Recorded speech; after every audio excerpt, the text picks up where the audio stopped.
बिस्मिल्लाहिर्रहमानिर्रहीम। मुअज़्ज़ज़ नाज़रीन, मेरा नाम ज़हीर अब्बास है। ईगल इंटरप्राइजेज़ के प्लेटफॉर्म से आपकी खिदमत में हाज़िर हूँ। उम्मीद करता हूँ कि आप लोग खैर वफ़ियत से होंगे। मुअज़्ज़ज़ नाज़रीन, मैं 2-3 प्रोजेक्ट कर रहा हूँ जिनकी यूट्यूब के ऊपर वीडियो आती रहती हैं और आप लोगों का बहुत शुक्रगुज़ार हूँ कि एक बहुत अच्छे तरीके से एक आप अपनी राय देते हैं। उसमें अभी कुछ दिन एक साहब का फ़ोन आया मुझे और बड़ा गुस्से में मुझे डांटा कि आपने यहाँ पे इस चीज़ का नाम क्यों नहीं लिया। मैं उनको नहीं जानता हूँ, लेकिन उन्होंने मेरे तवज्जो इस तरफ दिलाई है और मैंने बखुशी कबूल किया, अपनी गलती को एडमिट किया है कि सर नेक्स्ट टाइम इंशाल्लाह ऐसा नहीं होगा। सर अगर आप मुझे सुन रहे हैं तो मैं आपका शुक्रगुज़ार हूँ। दूसरी चीज़, मैं टॉपिक के ऊपर आते हैं कि हम लोग चूँकि ज़मुर वैली का काम कर रहे हैं, ज़मुर वैली नए लोगों के लिए, नए व्यूवर के लिए मैं थोड़ी सी लोकेशन बता दूं कि वो कहाँ पे वाक़ है। अगर हम रावलपिंडी इस्लामाबाद का जो सबसे मशहूर चौक है जिसको 26 नंबर कहते हैं, जहाँ से गाड़ियाँ मोटरवे के लिए इन होती हैं, वहाँ से अगर हम एंट्री से इसकी डिस्टेंस देखें तो ज़मुर वैली में आते हुए 4 किलोमीटर है। 4 किलोमीटर ज़्यादा से ज़्यादा। अगर आप कश्मीर हाईवे से आएंगे तो 2 से 3 मिनट की ड्राइव है। एंट्री कहाँ से करनी है? और अगर आप सर्विस रोड से आएंगे, चूँकि वो रोड टूटी हुई है और साथ में आबादी भी है, तो इसलिए वहाँ पे आपको 10 से 15 मिनट लग सकते हैं। बाइक के ऊपर तो आप विद इन 5 मिनट्स आप ज़मुर वैली के ऊपर होंगे। अब जो वीडियो बनाने का मकसद वो ये होता है कि जब हम लोग चीज़ें बना रहे होते हैं तो फिर हमें उसका रिस्पॉन्स के साथ साथ उन लोगों के मैसेज और लोगों के अगेंस्ट कुछ चीज़ें होती हैं जो उनको समझ नहीं आ रही होती है, वो उसके बारे में सवाल कर रहे होते हैं और इन सवालों के जवाब हम एक ही वीडियो में देते हैं। पहला सवाल कि मस्जिद अबुल कासिम जिसका इफ्तिताह 23 सितंबर 2021 को हुआ था और उसका गेट खुला था, उसके बाद गेट बंद हो गया, अब क्या होगा? दूसरा सवाल कि वहाँ पे कोई सहूलियात नहीं है। तीसरा सवाल, जो आपकी इलेक्ट्रिसिटी है वो अंडरग्राउंड नहीं है। चौथा सवाल कि वहाँ पे कमर्शियल प्लाज़ों की डेवलपमेंट या कंस्ट्रक्शन कब होगी, वहाँ पे कब ये सारी चीज़ें आएंगी। अगर हमने रोटी लेनी है तो हमें कहाँ पे जाना पड़ेगा, अगर घर का छोटा मोटा साजो सामान लेना है तो हमें कहाँ पे जाना पड़ेगा। ये चौथा सवाल है। पांचवा सवाल, इनकी रोड्स इतनी छोटी क्यों हैं? ये वो सवाल हैं जो आप लोगों के हैं, नाजरीन के हैं।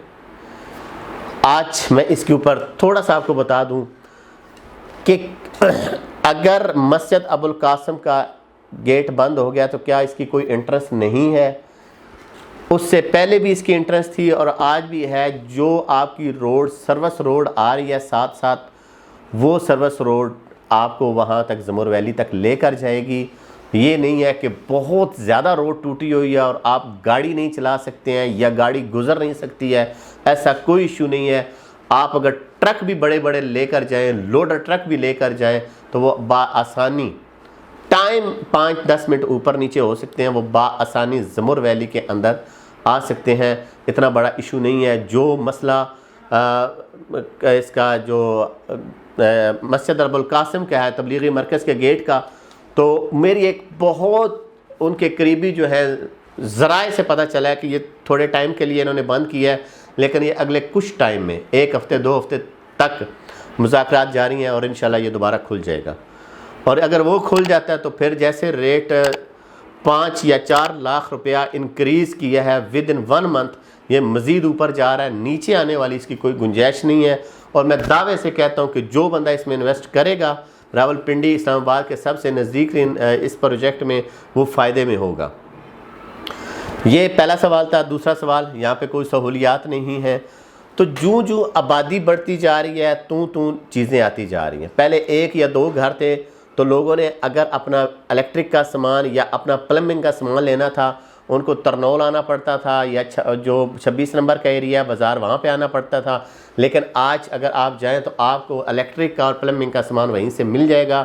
शॉप खुल चुकी है। दूसरा, यार वो वहाँ पे होटल नहीं है, कोई दोस्त यार आ जाए तो हम खाना कहाँ से खिलाएं, तो वहाँ पे होटल है। लेकिन ज़मुर वैली के जो ही गेट से आप निकलेंगे तो थोड़ा सा लेफ़्ट साइड में चलेंगे तो वहाँ पे अब्बासी होटल बना हुआ है, आप जाके वहाँ पे खाना शाना खा सकते हैं नॉर्मल। अगर अच्छा खाना तो इस्लामाबाद चले जाएँ। तीसरा सवाल, इन्होंने बिजली जो है सारी इनकी ओपन है, तो वक्त के हिसाब से अब सारी चीज़ें बदलती हैं जी। सोसाइटी जब बना रही थी तो उस वक्त हो सकता है वो अंडरग्राउंड ना जाना चाहती हो, और वो जो बाकी SOPs होते हैं गवर्नमेंट के उसको फॉलो नहीं किया, और अपनी एक मलकीती रकबे को उन्होंने अपने हिसाब से डिज़ाइन किया है और ट्रांसफार्मर ओपन लगा दिए हैं। और वो जो गली के नुकरों के ऊपर लगे हुए हैं वो ओपन ट्रांसफार्मर है, तारें हर घर में नहीं जा रही, वहाँ तक इलेक्ट्रिसिटी जो है वो अंडरग्राउंड है। चौथा सवाल ये था कि जनाब कमर्शियल जो इनके प्लाजे हैं या कमर्शियल एरिया वो कब तक डेवलप हो जाएगा, ये चौथा सवाल था। तो जनाब इस वक्त अगर आप मौके के ऊपर जाएं और आप जो ही ज़मुर वैली में एंट्री करेंगे तो कमर्शियल वालों ने अपने बोर्ड लगा दिए हैं, किसी ने अपने रॉयल इनकलेव का या बाकी जितने भी प्लाजे आ रहे हैं, अब नाम नहीं लेंगे, वो वहाँ पे शुरू होने जा रहे हैं। और जब वो प्लाजे शुरू हो जाएंगे तो ऑटोमेटिकली रेजिडेंशियल एरिया भी इंक्रीज़ करेगा, और इस वक्त भी रेजिडेंशियल एरिया जो है वहाँ पे घरों की तामीरात का काम बहुत तेज़ी से जारी है। पांचवा सवाल, इनकी रोड इतनी छोटी क्यों है? देखिए मिनिमम जो रोड है इनकी 25 फुट है, और 25 फुट आम एक टाउन की रोड होती है। इस्लामाबाद के सेक्टर हैं वहाँ पे भी 30, 35 या 25-30 तक वहाँ पे भी रोड्स बनी हुई हैं। तो मैं समझता हूँ कि एक इस लोकल एरिया में बजाय इसके कि क्लाइंट के ऊपर ज़्यादा बोझ डाला जाए, कि आप देखें जो बड़ी बड़ी सोसाइटीज़ हैं वहाँ पे 5 मरले प्लाट का जो साइज़ है वो 25-45 है, 5 फुट आपका ही काट के आपको गली दे देते हैं।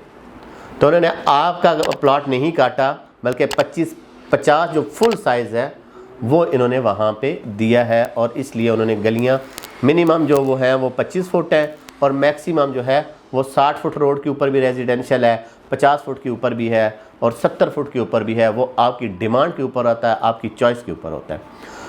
तो मैं चीज़ें कहने का मकसद ये होता है कि जब ये चीज़ें बनती हैं तो साथ ही हर चीज़ ग्रोथ कर रही होती है और वो बढ़ रही होती है, और आहिस्ता आहिस्ता ये चीज़ें जब बढ़ती हैं तो इनके रेट्स भी बढ़ते हैं, नई लोग भी आती हैं, नई चीज़ें भी आती हैं, कारोबारी लोग भी वहाँ पे आते हैं। कोई एल्युमिनियम वाला आ रहा है, कोई स्टोर वाला आ रहा है, कोई चाय वाले आ रहे हैं। तो पहले तो हमें चाय पीने के लिए अपनी बनानी पड़ती थी, अब तो कम अज़ कम एक होटल आ गया, हमें शाम को चाय मिल जाती है वहाँ से। आप जब आएंगे तो इंशाल्लाह आपको चाय ज़रूर पिलाएंगे हम लोग। तो नाज़रीन इस हवाले से ज़मुर वैली मैंने जो अपना एक इसके राउंड में सारी चीज़ें देखी हैं तो वो मुझे बहुत पसंद है, और मैं अपने क्लाइंट को अपने दोस्तों को लेकर भी दिया है, और आज भी ये कहता हूँ कि आप ज़मुर वैली में इन्वेस्ट करें, अगले 6 महीने बाद आप खुद देख लेंगे कि आपको इसने कितना फ़ायदा दिया है। तो उम्मीद करता हूँ कि आप लोग को मेरी वीडियो पसंद आएगी। फिर भी कोई भी सवाल होते हैं तो आप ज़रूर हमसे रब्ता कीजिएगा, हम इंशाल्लाह आपको पूरे जवाब देंगे। मिलते हैं नेक्स्ट एपिसोड के साथ, इजाज़त दीजिएगा। अल्लाह पाक आपका हामी नासर।